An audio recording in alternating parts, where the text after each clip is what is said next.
involved in various direct action campaigns over 30 years, including working both within the Green Party and the Labour Party. So most recently he's been involved with non-violent direct action such as Animal Rising's grand national protests. So Doug, thank you so much for coming to join us today. I'll hand over to you. Thank you. Firstly, I'm glad Izzy used some notes, because I got on the train and I was thinking, as an animal rights activist, what can I contribute to this conversation? So I made some notes, which I will refer to. I should start by saying what an amazing group of speakers I'm privileged to be amongst today.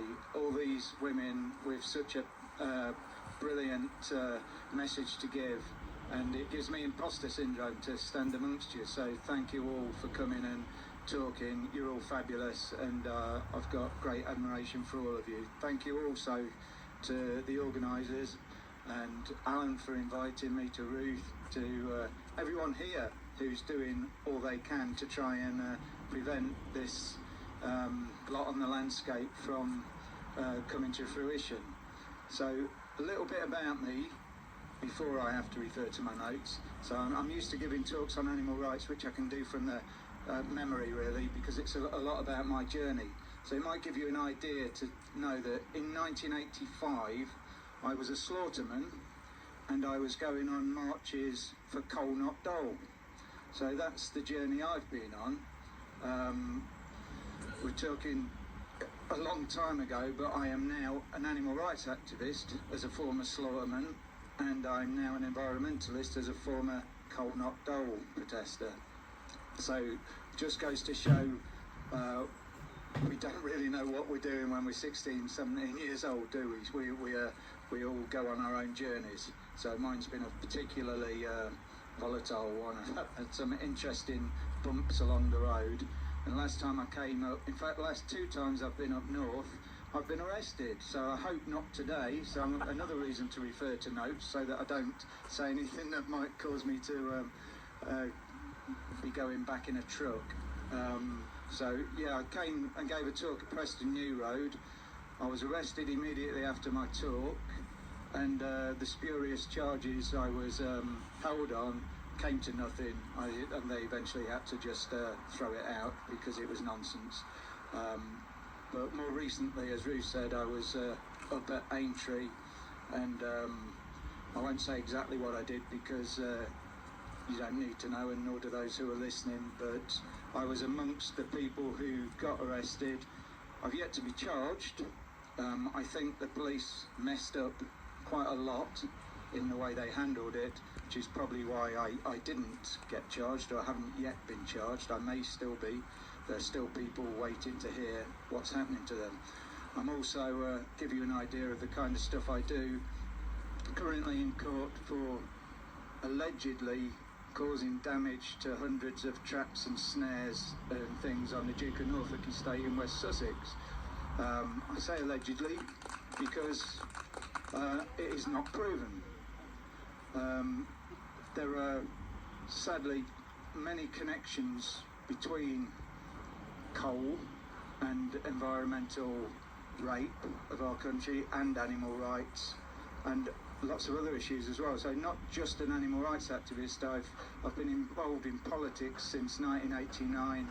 I became involved with animal rights in 1995, and I've been vegan this is my 28th year as a vegan now. So I've been around the block, and I've campaigned on environmental issues, on social justice issues, human rights issues, as well as animal rights issues. So I'm not just focused on one thing. I think all of these things intersect, and I'll get to that later. So why would an animal rights activist care about coal? So here's where I need to refer to my notes. So there are three main reasons, and that's the effect of mining on the environment and its impact on wildlife.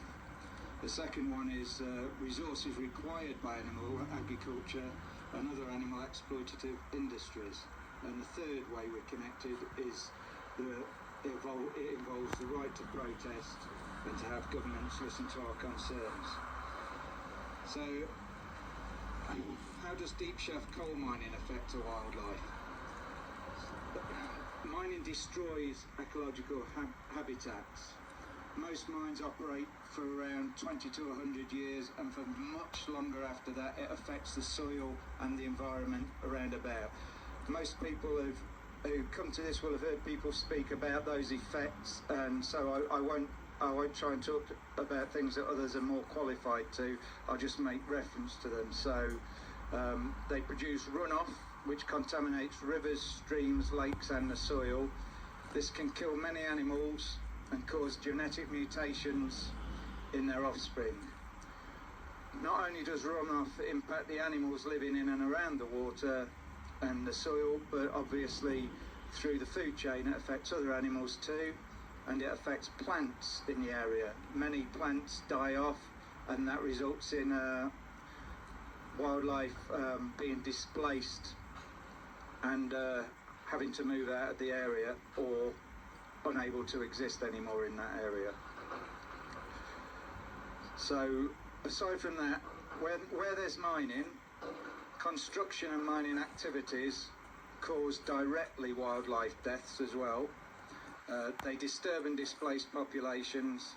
Typically, direct mortalities from mining activities are the result of interactions of wildlife with mining equipment, traffic and other associated developments. So reptiles, amphibians and small mammals are typically unable to be mobile enough to escape a lot of these equipments. Bird mortalities are often caused by collisions with electrical transmission lines and other mine support structures. Fish deaths result from the rerouting of streams, as well as close proximity of heavy construction traffic to stream channels. The contamination of water and soil continues for many, many years after the mining ceases. Common contamination includes excessive levels of cadmium, iron, copper, zinc, nickel, sulfur, sulfates, manganese and calcium. I'm sure there are others. It's not my area of expertise. These are only the ones I found reference to in recent history. Wastewater discharge has been found to impair the reproduction of sensitive invertebrates and algal species. Often as much as 90%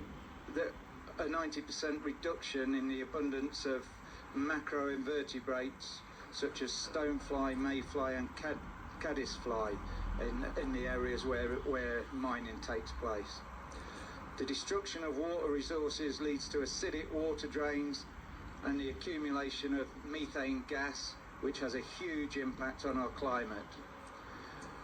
So methane gives me a nice way in to talk about something I'm a bit more comfortable with, which is animal agriculture. And obviously methane is connected to cows.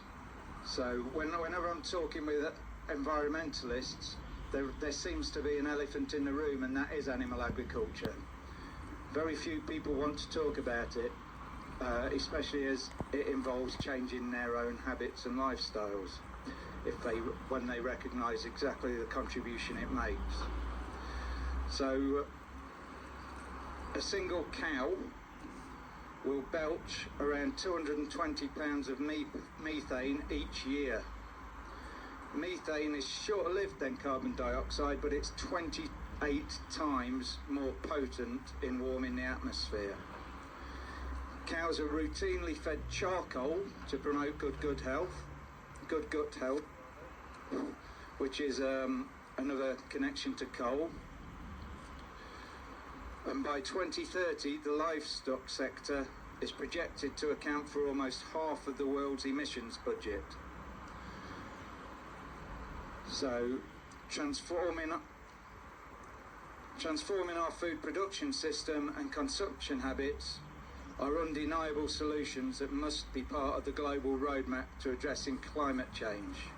The United Nations Framework Convention on Climate Change and world leaders must formally recognise animal agriculture as a key contributor to climate change and commit to developing and investing in mitigation strategies to support and drive a just transition towards more plant-centric food systems.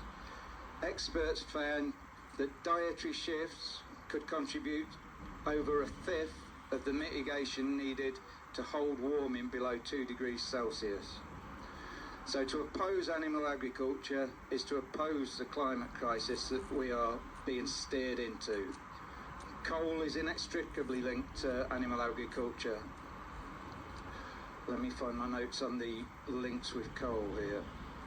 So materials derived from coal are used by animal agriculture as fertilisers, insecticides, disinfectants, herbicides, fungicides, fumigants, preservatives, plant growth regulators and food dyes.